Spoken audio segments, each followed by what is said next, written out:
So, welcome everyone. Thank you very much for your time and thank you very much for joining us today. It's going to be an amazing hour here with Alvaro in a session of Ask Me Anything. So, please ask him a lot of things, burning questions, please. Would love to have like a very participative audience. Okay. So, basically, I'd like to welcome everyone for the session powered by Demian.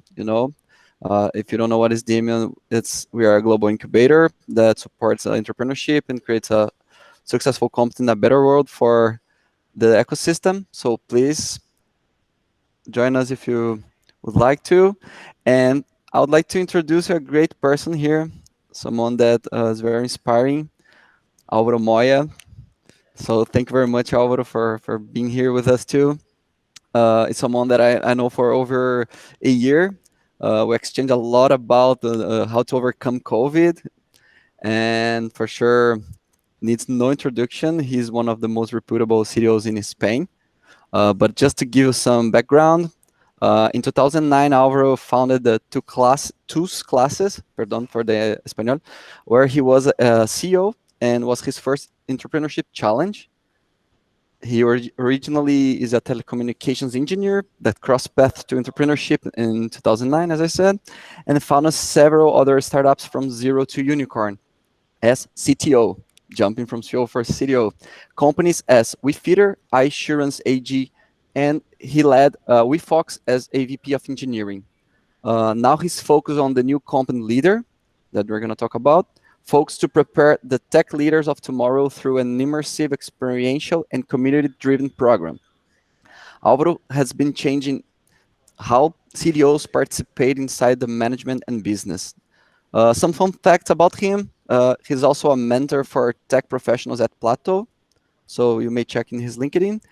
He's also investor and advisor for Demion, Uplication, Tipsco, and other startups here that they've been generating our hub. And he is in love about adventure sports as climbing, scuba diving, and cycle block. So, thank you very much once again, Alvaro, and could you please give a welcome introduction? Of course, the stage is mine.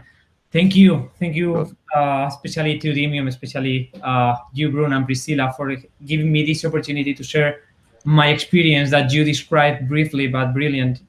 Um, as you said, and just some words about me, I literally did all the path from zero to unicorn. So starting alone, being the CEO, being the CEO because you are founding something, but doing everything in that company, all the way up to the CTO, or in this case VP of engineering in a big company, a startup that is successful, that is in this unicorn stage, that is well known all over the world, and is hitting all the ranks as this kind of disruptive, innovative companies. In this case, in insurtech, right?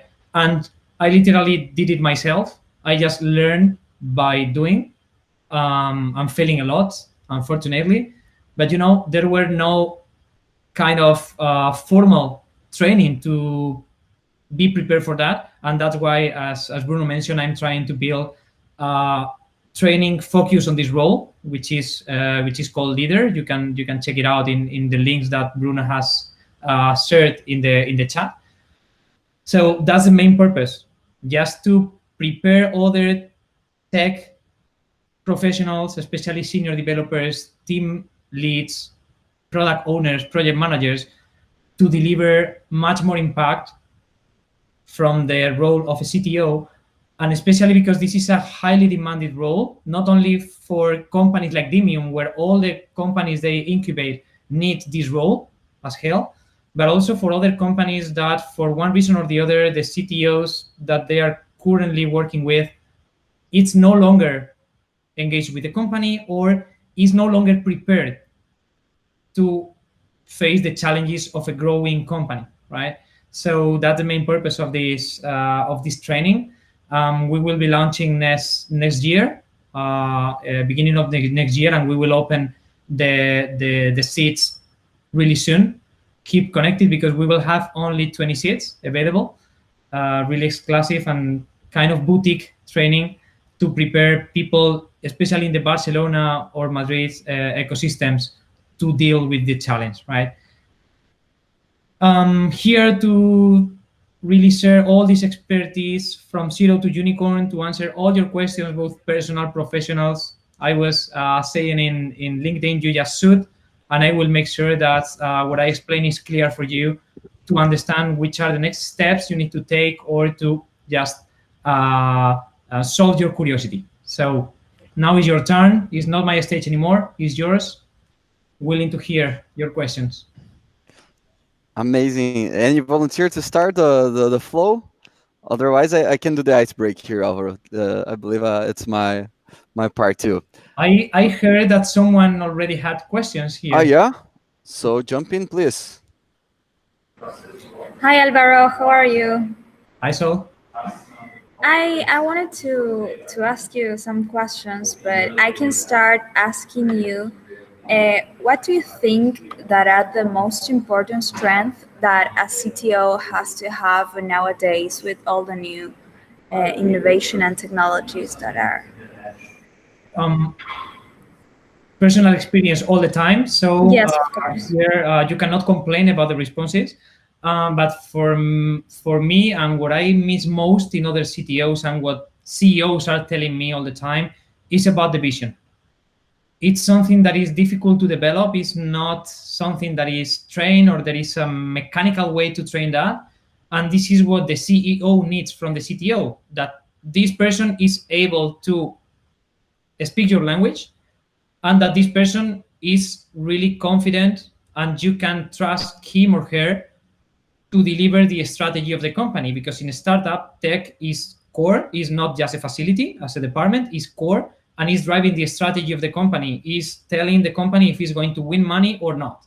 So from my side, I think vision and being able to develop these kind of strategies is the most difficult topic, the most, because it involves being up to date with the ecosystem, being up to date with innovations that can matter to the industry and the product or service you are building. And on the other side, it's about thinking how to go from here to there.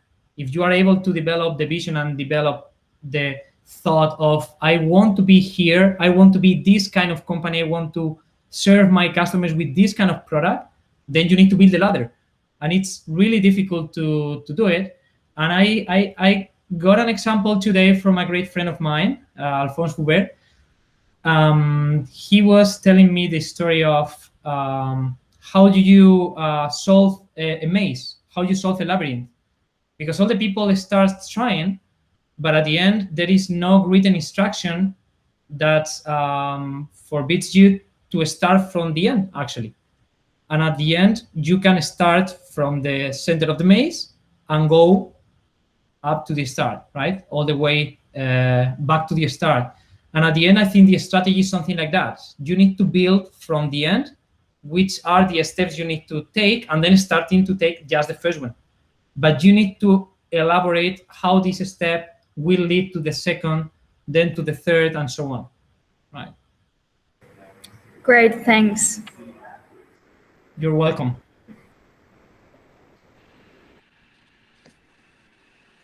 Okay, I'll go next. Go, please. Nice. So I work in like product and operations. It's mixed over the years, but like my biggest issue is working with tech is either A, communication, or B, process. Like it doesn't matter whether you work for a large or small company, there's small issues there. So my question is, when it comes to starting working in startups, do you have any like top tips for this is how it's done for communication and process between product ops and tech?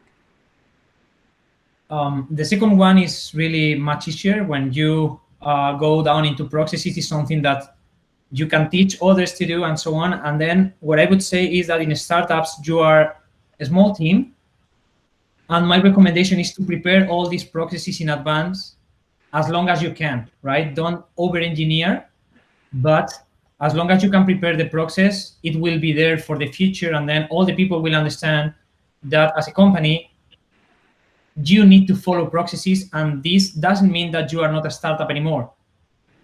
You are taking advantage over bigger companies where it's really, really difficult, not to mention impossible, to build a process when you are 1,000 people, maybe it takes a year. And this is what consultants are selling as digital transformation. It's only about implementing Google Drive in the company, right?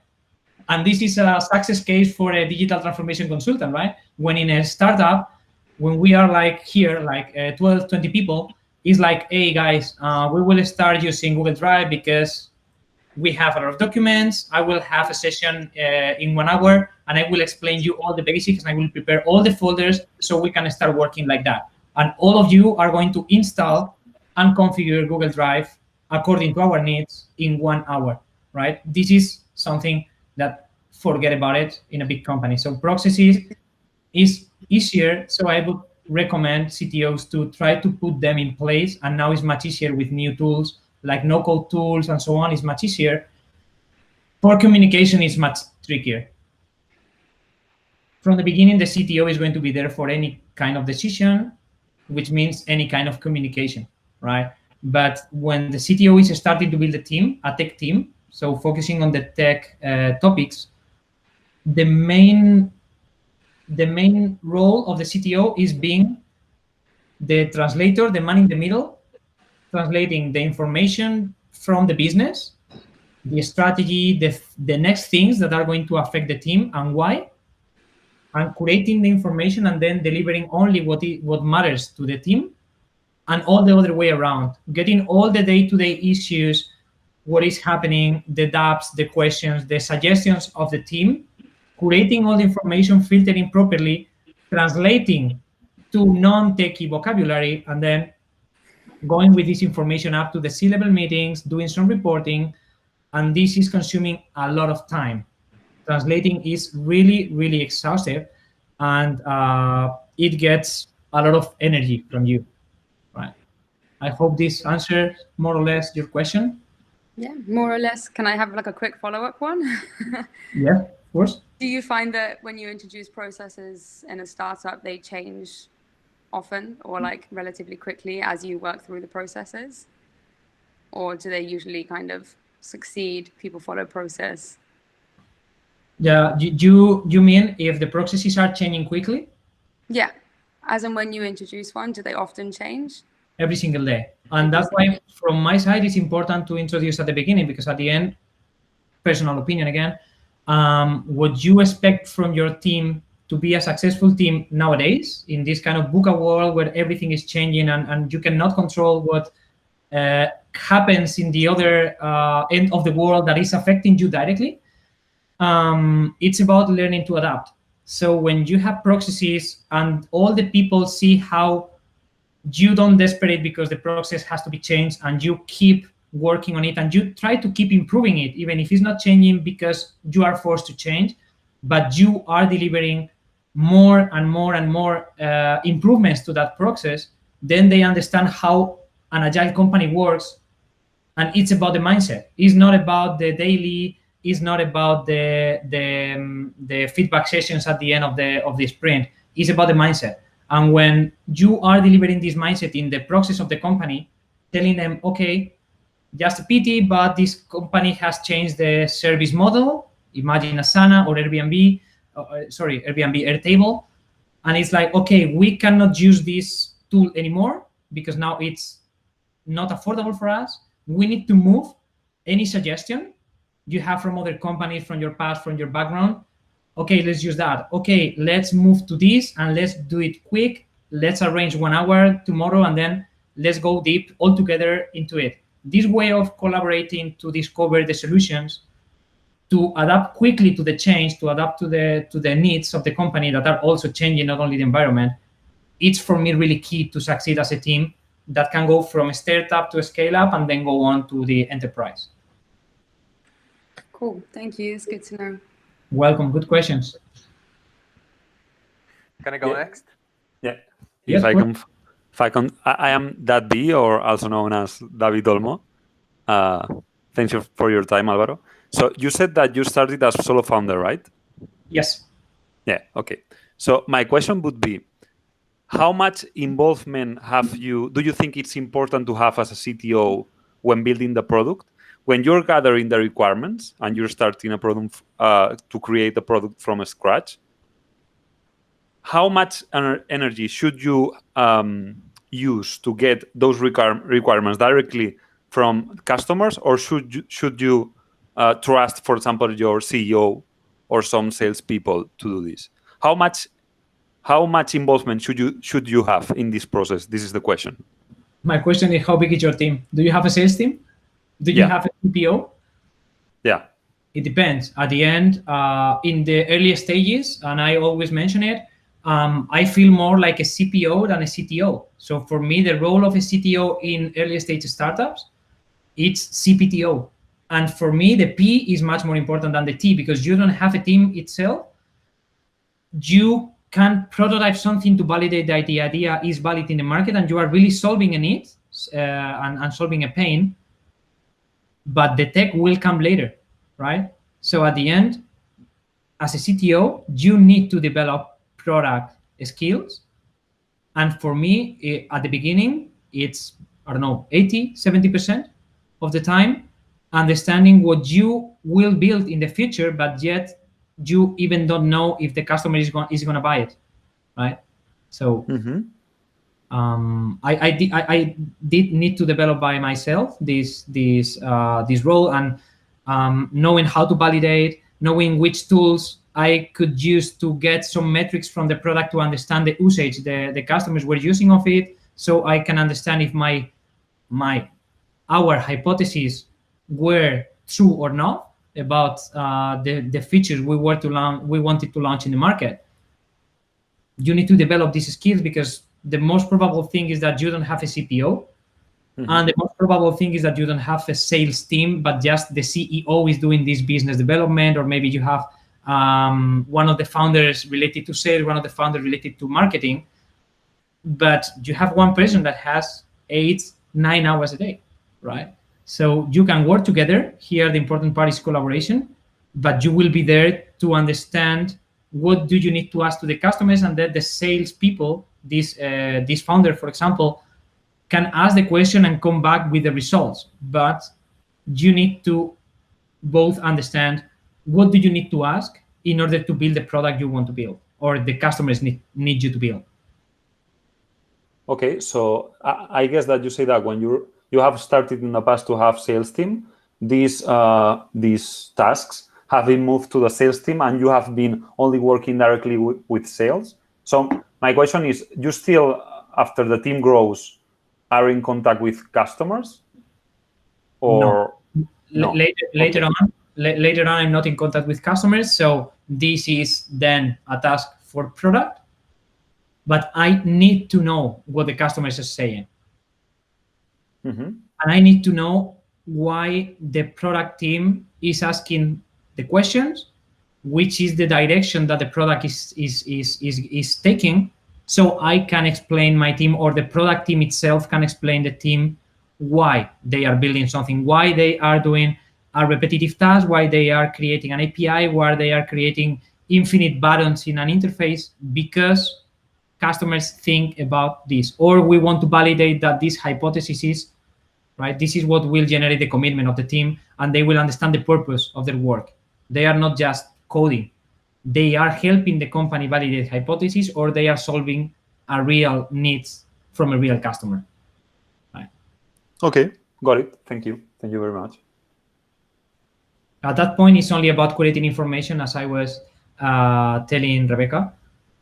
It's all about filtering information at that point, from product to the team, from the team to product, because they can have a lot of knowledge and know-how about the processes and about the product and the needs, and you want this feedback to go up to other departments. So at the end, you are in the middle of everything all the time, basically translating.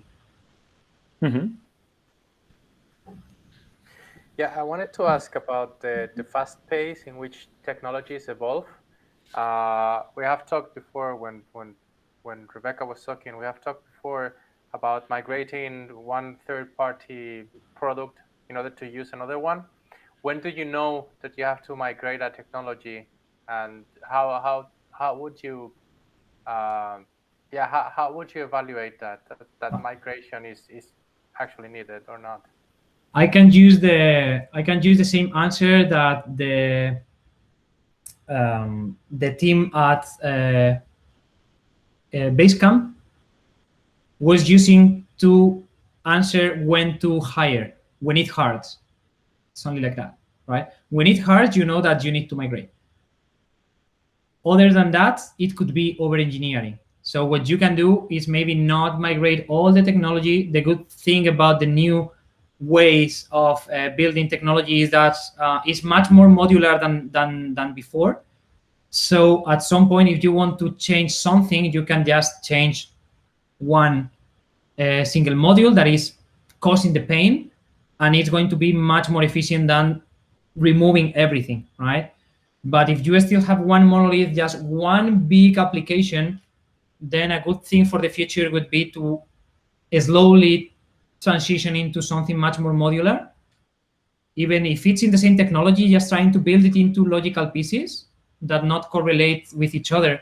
So when it hurts, you just need to replace one piece when you detect which piece is the one that is causing, I don't know, problems in the performance or security issues, whatever it is, right? It will be much easier.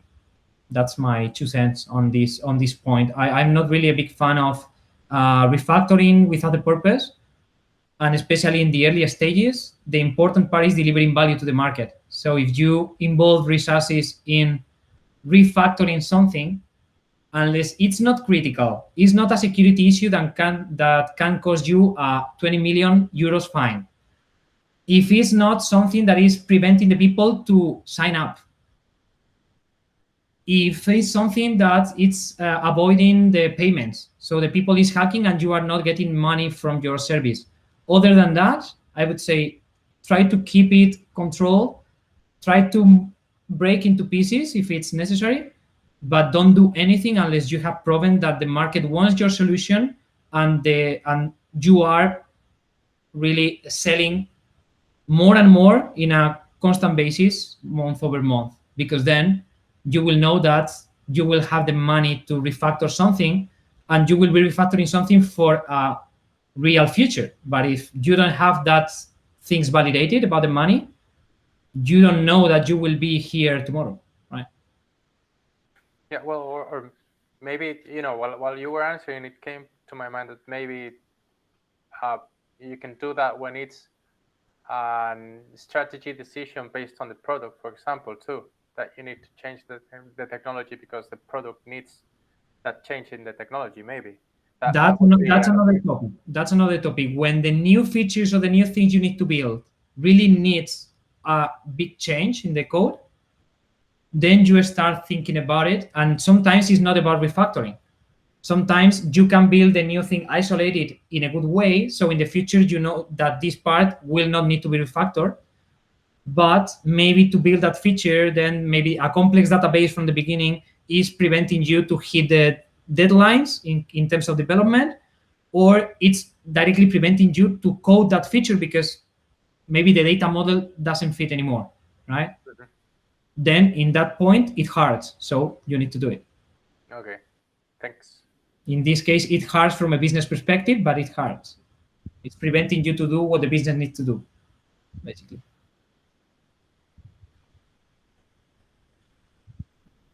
Anyone else, guys? I will go. So Alvaro, before being a CTO, you were working as a full stack developer, right, in Coca-Cola? Yeah. So I guess that at some point you were coding, but in your current role you are away from the code. How do you trust that there is quality and that the team is doing the best if you are not reviewing the pull requests, if you are not close to the code? Like, how can you trust that the technological implementation is actually the one you expect? First of all, I need to trust the team. So if I'm hiring, I will make sure that they are the people I trust, right? But now that they are into the team and I need to guarantee maybe to investors, to stakeholders that the code has quality, it's all about regular interactions, like being present in the demo. For example, if you consistently see that the team is, one, hitting the deadlines and delivering on time, and second, in the demo day everything is working, you can see that at least it's not affecting the business. But then you can go deeper and you can just ask this question regularly. How are you doing the testing? How is the continuous integration working?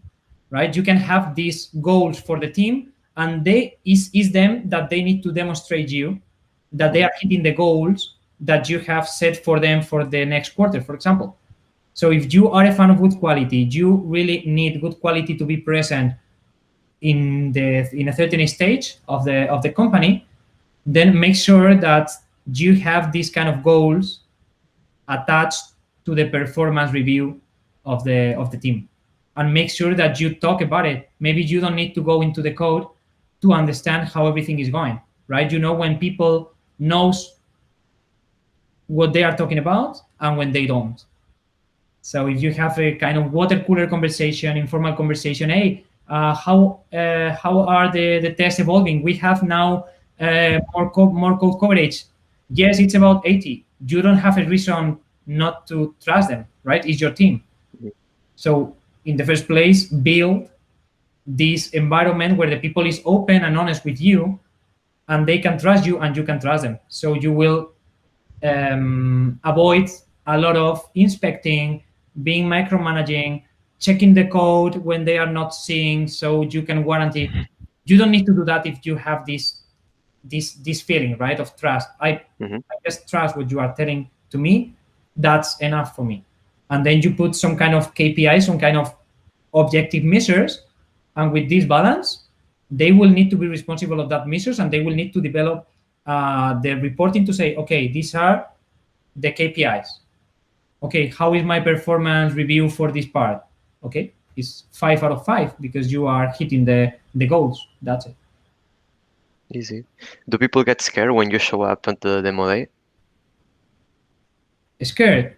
No, I think it's all about building this kind of environment. They don't need to be scared because it's the same for the tools that you need to change. Everything is here to be broken. You are on the early stages. If you don't try, you don't fail. So if it's failing, it could be because of the speed. It could be because it was not detailed enough. And your mission is to understand why, so it is not happening anymore. And then the whole team is improving. The whole results of the team are improving. All of you are celebrating. All of you are getting the bonus, or all of you are getting the performance review passed. Does it make sense? Makes sense. Yeah, I'm not sure if I am ready to move so much away from the code now, but yeah, I see the path that you mentioned. Any question about the path? Because that's an interesting topic, and maybe some people feels blocked, like Carlos, like I don't feel prepared. But at the end, it's about practicing. So if you have any other question about the path from individual contributor, senior developer, junior developer, whatever, into a more management role, that question will be great to introduce this topic. Yeah, I would like to ask because I'm like a tech lead, and sometimes as I work in a consultancy firm, I work like more like an external CTO for my clients, but I would like to know how you make the step to become the CTO, no? Because finally I work in a consultancy firm, so I don't have the last sign up for a decision, no? That finally says, okay, I'm managing the technical team there, but not the technical decisions or the implementations that finally the client accepts. I don't know if I explain myself. Which is the question then? How to evolve from tech lead to CTO? Yeah, a little bit. If it's like a natural process, a natural step, or it's something that you move forward because finally it's just like a job change or something, or like a break in your career, no? Because finally, when you work in the same environment, it's very difficult to change your like you are assigned as a tech lead, or it's always related more with the operations than with the strategy. So it's how to evolve to this strategy path. First of all, it's all about your attitude. And second, it's true, maybe sometimes your current environment is not the best environment to grow to a CTO position, right? But given having said that, you can always learn by doing, as I was mentioning before. In your current position, in your current company, if you propose yourself to lead a new initiative, if you propose yourself to drive, I don't know, a new innovation project, to be involved, to be coordinating, this is giving you some of the skills you will need later on as a CTO. One of them is coordinating a team of people and then delegating on them. So you are not building anything. You are just having the overview of everything and knowing the capacities of the team and being able to decide how this can happen with the team you have, planning the time, estimating how much time it should take in order to deliver. And these are part of the skills. And on the other side, if you are involving in a new project from the beginning and being involved with other players, you will develop that vision, because what will be the final feature, you don't know now. And then you are slowly growing, not only managing people or making others as a tech lead do the job and then reporting to the CTO or your manager, but involving yourself in the definition. That's when you develop that vision. If you involve in the definition, you are there to answer that why, right?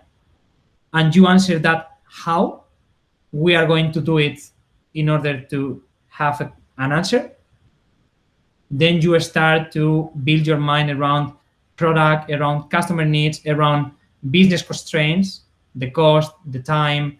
You start to think about your team as a football team, where you need to put the best resources in the football field at a certain time in order to win the match, right? So you start to develop these skills, from my point of view, by doing, and you have plenty of options to develop. And if it's not in your company, it's in another companies.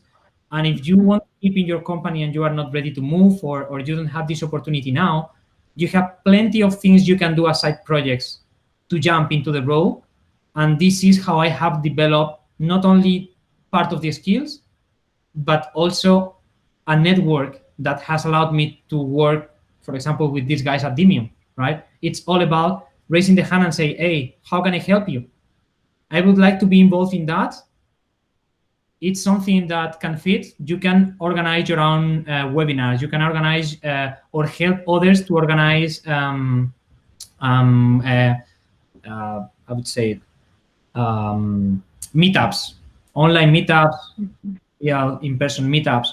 You can involve in foundations. You can involve in organizations that are, I don't know, encouraging others to do whatever, right? Just, you can do something about your hobbies. Being involved in a community around, in my case, for example, adventure sports, maybe I can be involved in a community, so I organize outside days for others. You will develop a lot of skills doing that, because you will need to communicate to an audience, you will need to prepare the plan, you will need to make sure that the financial part of the plan is done, so you get a minimum audience, so then the plan is profitable. You have plenty of ways to develop these skills, and some of them are not on your current role. Mm-hmm. Any other question? Yeah, go on. Feel free, guys. I have one here is about the management. I mean, uh, this not transition, but this complementary skills, like when you have a lot of background in engineering and you have a lot of background in process, and for sure you take a lot of decisions on how to sustain product.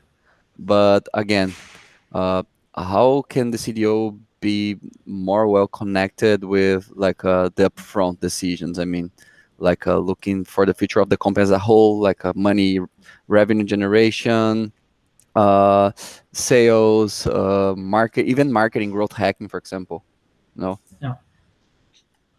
When you are CTO, you are already in that table, sat down with that people. discussing about marketing objectives, discussing about sales objectives, how all of them connect together through a product that you need to build. So getting expectations and requirements from different stakeholders. So your question is how to being actively involved in that area when you are not yet a CTO, right? Perfect. Thank you for that. The same. The first thing is raise your hand. I would say your manager and all the company will be happy to know that someone is willing to take that step, to think out of the box, to contribute much more than you are contributing now. I think this is a good sign, and I will always encourage people to say, hey, I am here, I want to learn that, and I want this to be my personal development path in this company. So first of all, think about yourself. What do you want to do? And then if you are clear that you want to climb that ladder and you want to be involved in that part, make sure the company knows. And then you will receive either, okay, we can do that, or we cannot help you. And then it will be up to you to follow your dreams, maybe not there, and forget your comfort zone, or continue where you are. But in that exact moment, the company will need to tell you if they are able to fulfill your development dreams, your development goals, or not. But the first thing is just say, okay, I want to do it. I don't have a clue about how to do it, but I know I can contribute and I have all the energy and the attitude to do it. Can you help me? They can put a mentor. They can involve you in innovation projects and you be like an apprentice there, just to be observing. And the first thing they need to do is allocate some part of your time to be able to be there just observing and taking notes and learning from others. Is the only way to evolve in a company. If you have a mentor, then you can have more like formal lessons of someone telling you how to do it. But this is all about time and commitment of resources. And here the company has the authority to do that, right? Thank you very much, Alvaro. I'd like to ask you something else. Since everything is constantly changing, I wanted to know how you keep your skills current nowadays, and what do you think are the biggest challenges now for tech professionals? How I keep updated? Yes. And then which is a big challenge for professional to keep updated. Yes. Okay, two different questions. How I keep updated? Training sessions like the one I want to organize in Lidr is just to put more resources on the hand of people that really wants to grow and don't find the way to do it in a formal way. So blogs, podcasts, videos. At some point in my life, I decided to use that time. I didn't have time for that. And it's just about, okay, just summarize your day and decide which things of your day you are going to totally remove because you are totally committed with this change in your life. And then the subway turned into lessons via podcast. Then the time at nights when you are about to prepare the dinner turned into YouTube videos, blogs, reading. Then Saturday mornings turned from sleeping more to going to sleep before and then waking up before and using these first hours of the weekend to read all the blog posts that I have been collecting during the week, right? That's the way on top of more formal education, right? This is how I do it. Then for me, the biggest challenge is on one side, the lack of something specifically prepared for the stage you are right now, just like that. So you can find lots of information, you can have infoxication, but first of all, the formal education is focused on certain roles. For example, coming from other industry to development with this kind of coding bootcamps. This is everywhere. There are plenty of them, really good, but it's focused on that. What about other areas? What about people that wants to turn into a senior developer, that wants to code with the best practices, best architectures, etc.? What about people that wants to climb the ladder to team lead? What about the people that wants to become a CTO? Then it's much harder to find it. It's much more difficult. And yes, you find a lot of information about it, but it's disordered, and this is about infoxication. So there is a lot of information, but it's not structured. There is lack of formal education for certain steps in the ladder. And that are, for me, the two biggest challenges that you face when you really know that you want to evolve. These are the main challenges, and why most of the people keeps in the chair, like, okay, this is going to be much harder than expected, maybe I don't move, right? And preventing people to really move because they just get swallowed by the wave of information, not having a structure, just getting bits of information from here, from there, from different people, YouTube, a podcast, a book, or whatever. And for me, this is a big challenge. Thanks. Do you think there is a preferred stack nowadays that it's a great tool, or it's coming something, I don't Right. know. What is right now, I would say Python and the JavaScript stack.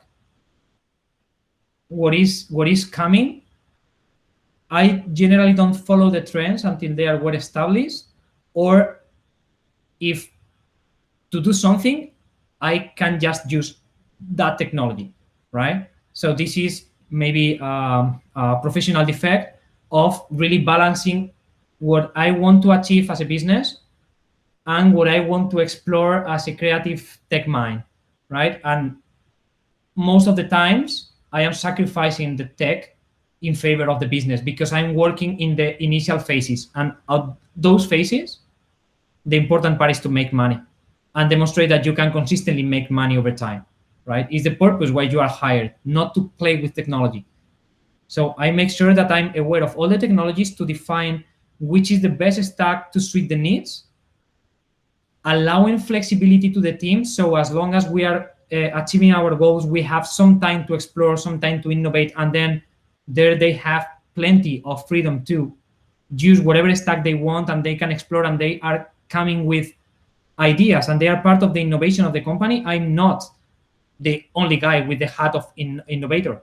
They are doing because they are already reading books, reading blogs, attending webinars, attending meetups, maybe not in the management or leadership side, maybe in the technology side, the stack, this workshop about Elixir, this workshop about Go, how to build an API with Go. Great, great. Can we use it? Okay. Should we use it? Thinking about the business, then is when you play with that. But I think Go, Rust, and in this case, Flutter for the mobile apps is something to really take a look on, because if you can cut your cost in development by half, and now mobile apps are everywhere, it should take a look. It should be worth to take a look, right? Thank you very much. Yeah, I was thinking about Flutter. Thanks. Yeah. From my side, is a way to go for development. That is not still so mature. I am not using yet in a production and ready environment. But from my point of view, for 90% of the apps, I always use this Pareto rule of 20-80. For 90% of the apps where you don't need to use right now, or maybe in the short term, any kind of hardware enabled action, right? Really, really important. That is not, for example, GPS, which is fully supported, or Bluetooth. Is something deeper, is something more difficult, then I would give it a try, especially in startups where you can try and fail and then rebuild it again quickly, right? Thanks, Alvaro. Welcome.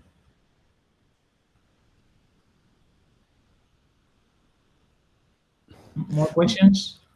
Yeah, I have another. I don't want to be jumping here. Come on, guys. Yeah, I know you have questions. Please don't be shy. But one here is like how to train the management team to understand like a technology, to understand stack. Explain them this type of things. That's I believe a big challenge for the CDO, right? Yes. At the end, part of the role is to be an ambassador. You expect that all the people knows about technology. You are in a tech startup, disruptive environment, fancy co-working space with ping pong tables, and at the end, we live in a bubble. We live in a different world, and you need to understand that what you know is not what the rest of the people know, and you are ages ahead of them, right? So only introducing Google Drive can be a total disruption in a company up to the point to make it profitable or not, just because you introduce Google Drive. And automating the collaboration and so on, right? So at the end, you need to be an advocate, you need to be an ambassador, and at the end, from my side, it's all about demonstrating the impact. It's not just technology by technology, so the end is just using new technology, but it has to serve a purpose. And here, what I see like the most important trend in many years is this no code trend, where now any people from the other departments can deal with their own problems without requiring IT to work on them, right? More and more tools to do things through integration. So if they need to handle, I don't know, visualization of the database, reports, they need to change values. They need to build their own database for sales that is not going to be connected to the product, but to do their own CRM or whatever. Now you have tools. You build it, you customize it, and you do everything there, and you don't need IT. You are using software, but that doesn't mean that IT has to be involved. Because from my side, the skill set of any kind of professional today, 2020, and next year much more, has to do with far from Offimatic, far from I know the Office suites. That's so 90s, right? Now you need to be able to know how to search what you want to find. So for me, using Google is kind of a bigger, one of the biggest skills, because if you know how to search what you are looking for and you find the answers quickly and you are eager to learn, then you can find the answer by yourself and you don't depend on anyone, right? So the bottlenecks in the company suddenly disappear. So if you tell the people how to search their own answers, they lose the fear to try. With this kind of culture where the failure is allowed, they will try tools. You need to foster that environment where all the people, part of the knowledge they get every single day, part of the things they learn is about the tools that can help them become much more productive and efficient. From Trello to Airtable to whatever it is, right? For me, is the mindset for any kind of professional, and this is what I do as a CTO when I enter a company. For example, in the onboarding of any single person in the company, I was explaining the agile mindset. IT meeting in the onboarding week, who we are, what we do, which are the products of the company we do, who we are, so they understand that we are not techies that are out in the basement with kind of ugly shirts and the glasses and we are freaks, but we are normal people with normal hobbies, and the only superpower is that we are able to speak with machines. That's everything, right? But we are normal people. So they understand that the culture of tech is not this kind of weird people, is normal people with hobbies, they are foodies, they are travelers, and they can talk with you about everything. So you break the barrier, and then making them understand in easy words what you do, so they lose the fear to ask what you do, to discover, to learn more about what you do, and all the team has to be involved in expanding the knowledge and explaining them what tech team is doing. And that's why, for example, demo sessions are really important to be conducted by the tech team, especially not by you, but the team. So they explain to the peers what they have been doing and how it's going to be the impact in the company, right? So these kind of things really help to deliver this tech mindset in all the company. But it's really difficult. It's one of the most difficult things. Thank you once again, man. Anything else? There is people that already didn't ask, sorry. Yeah. So don't let Bruno keep asking. Come on, Alberto, Santiago. Maybe Micaela that joined recently Mikhail. has a Hi, question. how are you? Hello, Santi. Hi, man. I want to know what you think about the future of Latin America with this role, with this new role of CTO here. I already talked with you about that, but I want to hear what you think about this new role. Here is just the fancy role, but I have the opportunity of seeing some corporation here that this role is just a empowered CIO. It's not the kind of definition that you're telling us today, and your definition make me more sense than all that I see here. Yes. I So saw here.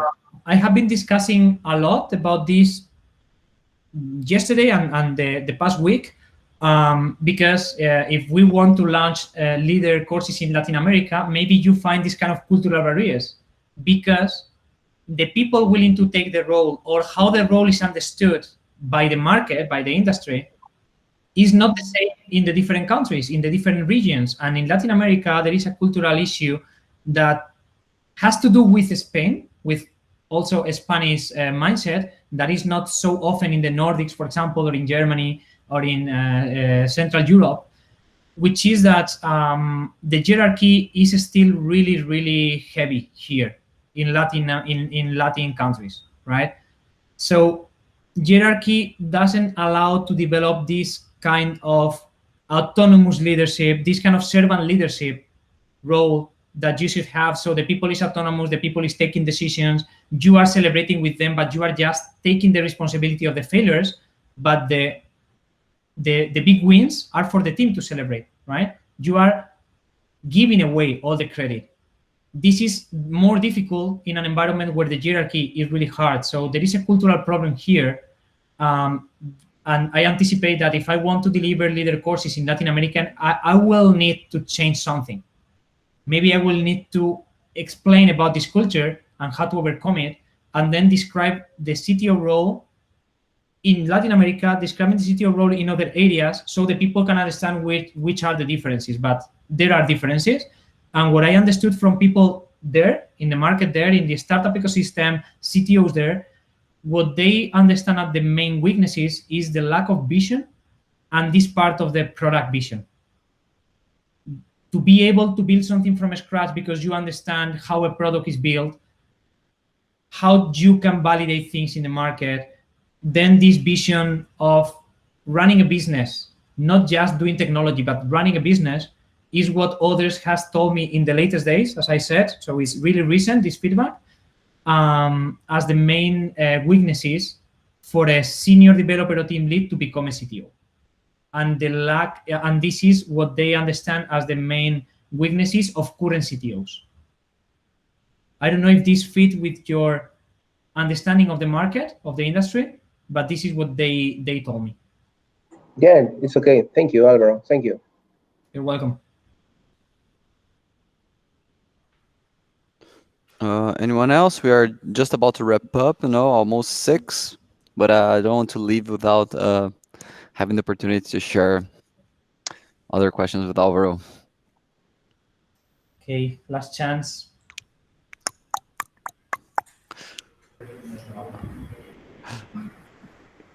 Do you think, Alvaro, that there are some soft skills that people, CTOs should have? Yeah, soft. definitely soft skills are something that now are more and more often We are also leaders. Yeah. Is all about leadership. From my side, the hardest part to train and the most important part to start this ladder is all about leadership. Is what we want to train in Lidr. Is that the main focus, maybe 75% is about leadership, communication, and this kind of soft skills, empathy, emotional intelligence. And for me, is what I have missed most, and what the people tell me that I have something different. When they tell me you have something, it's all about that part. It's what allows you to build a team around you, right? And with the proper set of leadership skills and doing the proper leadership style that your current company requires, you can find these people that are really following you, doing whatever it takes to develop to achieve the success. And they understand that you are just having the building blocks to understand the whole picture, and they are just executing that part with their own autonomy. And then you have a team, right? But these leadership skills are definitely important, and you need them, and it's difficult to be trained. So I learned by doing.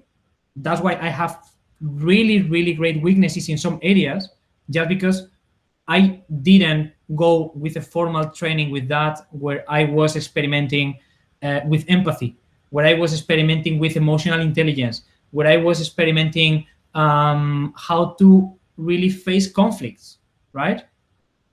I have been avoiding conflicts all the time, and I still feel weak in this area. So I just try not to have conflicts in my teams, and maybe that's my leadership style. But if I really learn to face conflicts, I would be able to hire other people that maybe are more conflicting, but I know that can be positive for the company, to have a more diverse background in the team, to have diverse opinions, to have different ways of doing things, right? And just because I am this kind of flying guy, when there is a conflict, I fly. For most of my professional time, I was losing opportunities for my companies, and that's what cannot happen as a CTO. Right? Very interesting. Thanks, Alvaro. You're welcome. Amazing, amazing. So I really would like to thank you a lot, man. Thank you very much, Alvaro, for joining us, and thank you everybody too of being here, exposing some questions. For me, it was very insightful, as Priscilla also said here. I believe everybody had a great time. So let's be in touch. Let's connect with each other. I believe here we have a great thing about Lidr. That's the business of Alvaro that, in my opinion, is going to change how CTOs will evolve in their careers. So please share that with your friends, and for sure there will be like a better profession and better professionals during the next years. So thank you very much. Thank you, everyone. My profile is in the comments at the beginning of the thread in the comments. So if you want to find and reach out to me and being in touch, for sure, just add me in LinkedIn. And finally, thank you, Dimium, Priscilla, Bruno, for having this opportunity. Now, almost a year working together in different challenges with the different startups that are going through Dimium. One of the goals of building better CTOs is to provide better CTOs to early stage startups like the ones that you are building in Dimium. So for sure, we will be collaborating in the future, so we can give the opportunity to these aspiring CTOs to be working in innovative startups as the ones that are being built in Dimium. So thank you so much for this opportunity to share my experience. I hope that everyone learned something, at least something, from my experience that can allow you to grow, can allow you to avoid failures, can allow you to teach others, or being able to release your whole potential. But from my side, just be proactive and raise your hand is the biggest piece of advice I can give you. Just go for your dreams, because no one else is going to do it. And if it cannot happen in your company, please realize that company is not the company of your life, for sure. So just follow your dreams because it's the important part to grow. Amazing. Thank you so much, man. Have a nice week, everybody. Thank you. Applause for this guy. Amazing, Thank you, amazing. everyone. And let's go big. And thanks for that, man. Thank Amazing you. experience. Thank you. Cheers. Bye Have a bye. great day. Thank you. Thank you. Bye. Bye Take bye. care. Thank you. Take care.